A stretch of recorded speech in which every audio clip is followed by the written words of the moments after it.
The buzz around the 8th Pay Commission has intensified, with reports suggesting a potential hike in the fitment factor from 2.57 under the 7th Pay Commission to 28.86. If this happens, government employees could see a significant jump in their basic pay. For instance, the minimum basic salary, currently 18,000, could rise to 51,480.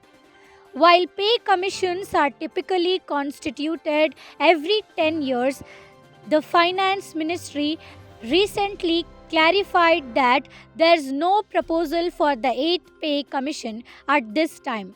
Responding to a query in the Rajya Sabha, Minister of State for Finance Pankaj Chaudhary confirmed that no announcement is on the table yet. However, staff representatives like Shiv Gopal Mishra of the National Council JCM have hinted at expectations for at least a 2.86 fitment factor when the next revision happens. As of now, it's a waiting game for central government employees.